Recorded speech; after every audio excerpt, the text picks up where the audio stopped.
People are fleeing Canada in droves because of the cost of living, because of the housing crisis, because of the homelessness. There is so many issues driving Canadians to leave this country and find greener pastures, and a lot of them say they've found it. We're going to be reacting today to a lot of Instagram and TikTok videos that I found recently for Canadians specifically leaving the country to find a better life. Are they finding this better life? Let's find out in today's video. Okay, here is the first one. So today we're going to talk about why I'm leaving Canada. But first, I have a podcast to do with the world champion Jiu-jitsu dude. So that's first. Okay. So this person's a podcaster, obviously. So that is how they make a living online. The podcast is done, and this is my favorite part of the clip. What a world champion Jiu-jitsu regrets most. When I said, Shorty, you're about to die in about 5 minutes. What's your biggest regret in your life? My biggest regret in my life, probably wasting, probably 10 years of my life when I got out of wrestling and before I found jiu-jitsu. Just that whole period of my life where I was young, I was able to probably just, grab the world by the balls and go for it. And I spent it just drinking and pissing time away. You know what I mean? Because as I got older and I got into jiu-jitsu, that from the age of say 22 to 25, I just pissed those years away, which are prime years and to go out, travel, go for things, go for a goal in your life. You've got all the energy in the world to do it. You've got, nothing in your life holding you back. You haven't got families yet. You haven't got nothing. That's why I respect guys like you. At a young age, you went after goals. You knew, okay, I got from 20 to say 25 years old. I don't have a family yet. I bought some land in Ecuador. I'm gonna build fucking. Yeah, a lot of people are moving to South America specifically. Now, my wife is Brazilian, so I did spend some decent time in Brazil. And honestly, I was kind of in shock. Like, if you're living in the West, whether it's Canada, United States, you have a different perception of the world. You're always constantly being told that we're in a first world country. Everything's so great here. Then when you get out there and travel and you experience other cultures for the first time, you realize that maybe everything that you've been told is not 100% accurate. There's definitely grains of truth there, but other countries are a lot better than you might actually at first perceived. Like Brazil, for me, I was blown away at just the cost of living there was a lot better. I mean, it is getting more expensive there. Like every time I've been, I've noticed that the inflation has been going up there as well. But cost of living is great, food is great, and the weather is absolutely fantastic. Here is another individual that may have not went to South America, but they found their time in South Asia. But they went to Asia and they actually discovered a different life. Check this out. It has now been 2 months since I left Canada, and it has been the greatest 2 months of my life, and that's me saying that. To everyone who told me that moving to Thailand was a bad idea, I am so happy I didn't listen to you. If I had, I'd be wearing a winter jacket right about now, while watching my rent increase and my quality of life decrease in classic Canadian style. I also never realized just how boring life in Canada really is until I left it. Most people's monthly highlight back home is seeing their friends at an overpriced restaurant. Then they gotta go back to the socialist Canadian rat race while paying more taxes for no reason. But Bangkok is the liveliest city I've ever been to. There's something here for everyone. Only New York can potentially match Bangkok's energy, but it's about 20 times more expensive. It hurts me to say this, but there is not a single thing that Canada does better than Thailand. Literally zero. I've already convinced a few friends to come visit me in Thailand, and I think they're gonna end up moving here when they see it. So you're only there for the weather and the cost of living. You sure about that? Well, jokes aside, honestly, I've heard good things about Bangkok. The food and just the weather is nice, although it gets really, really hot. I've also heard, like, ridiculously hot. But again, when you're comparing cost of living, it's almost no comparison at all. Of course, Bangkok and Thailand is going to have a better cost of living than Canada, and a lot of people are realizing that, especially if you're just have like a regular job or you work online. There is almost no benefit to just staying in Canada unless you really love being around your family and friends and, spending that crazy prices, all those crazy prices on rent. My God, so people are discovering that more and more. And here's another individual who left to Spain, and they are going to the grocery store and they're going to show you how cheap it is for food products in Spain, and he's going to be using this compared to the Canadian dollar. And it's crazy how cheap these groceries are. My people are leaving Canada and moving to Europe. Grocery store edition. So I'm in the south of Spain looking for something good quality to have for dinner. I can get this steak filet for 4.47 euros. So that's my main. I'm gonna go with a mixed green side salad for 69 cents. It's been a long day, so I'm gonna get a bottle of wine. This guy is on sale for 1.19.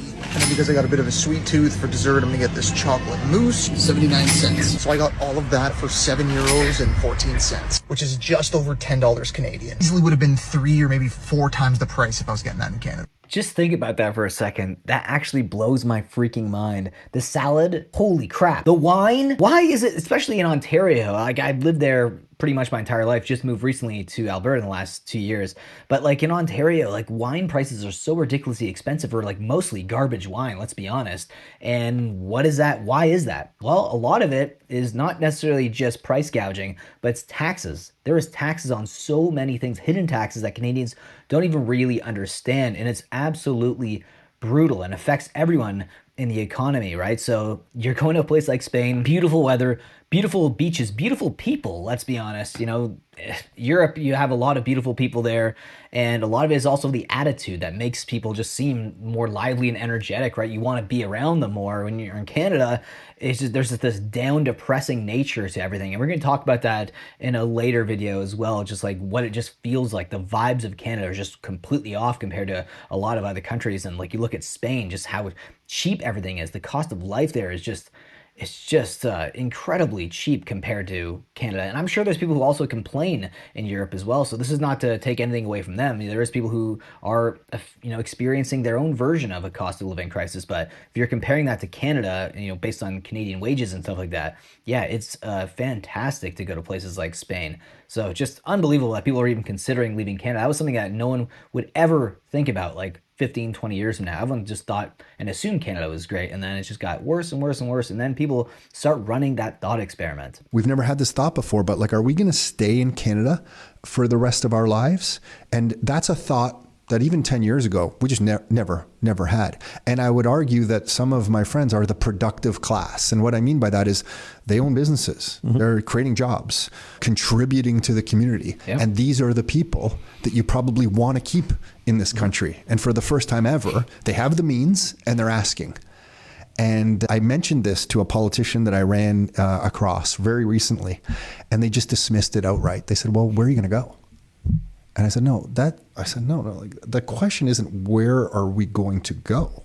The question is, what can we do here in Canada to continue to make Canada great? And I mean, but they dismissed it like there's nowhere better, so you're probably going to stay here. But that's just not true, because a lot of people are leaving Canada. I hate that attitude as well. That kind of, it's not even an elitist mentality. You have to remember, a lot of the people who are in politics, they live a pretty decent life. They travel a lot. They have a lot of money. Not all, but higher up politicians definitely do. And the fact that they dismiss it like, oh, well, where are you going to go? It's like, excuse me, people, we have money to travel, at least right now, thank God. And, eventually, who knows in the future what could happen with the price of plane tickets and stuff. Right now, people have the means to travel and discover other places and see what life is like elsewhere outside of Canada. And yeah, people are waking up to that realization. It's definitely something that's happening. And the fact that they're dismissing it is one reason. Well, one reason why is Canada, the government, and the way that taxes are structured, it's brutal for entrepreneurs and small business owners. So unless you're a big corporation, if you're a small business or an entrepreneur, you really see how bad the cost of living really is in Canada. It's brutal. This is why a lot of entrepreneurs end up just going to the States, right? Because it's the easiest place to go, and the States also has some great weather as well. You have like Los Angeles right now, maybe not right now, but you have like great places with good weather all year round without winter, and that's something that's affecting every Canadian. Every year you stay here, you're going to deal with winter, and some people are just fed up with winter in general. Canadians are leaving at a rate we've never seen before. This chart shows the number of Canadian immigrants to the U.S., which just hit a new record from 2022 U.S. Census Bureau data, with the number of Canadians moving to the U.S. up 70% from 10 years ago. I can only imagine that number being higher in 23 and 24. This chart comes from an article posted by CBC, which really highlights the political motivations for people moving from Canada. They also post some really interesting data on the breakdown between female and male people moving to each country. This part I found really interesting. The distribution seems pretty normal across most countries, except for the US, where it's dominated by female people moving to the US. If anyone wants to let me know why that might be, please do so in the comments, because I'm genuinely curious. They also note that the Canadian-born individuals moving to the US is increasing notably. Obviously, Canada's population is still growing massively. This is a very interesting trend. Why do you think this is happening? And let me know why you guys think that is happening down below in the comment section. It's definitely a very interesting thought experiment, and I definitely know some people personally that really want to move to the States, and they've been, you know, banging that horn for a long time, beating that drum, and I don't know. At one point, you never know where life can take you. I am open to moving pretty much anywhere if the weather's good and the cost of living's great and it's good for entrepreneurs and small business owners. Anyways, guys, I hope you enjoyed today's video. Let me know your thoughts down below in the comment section about this video, and I will be sure to read them and reply, and I will see you guys in the next video. Take care.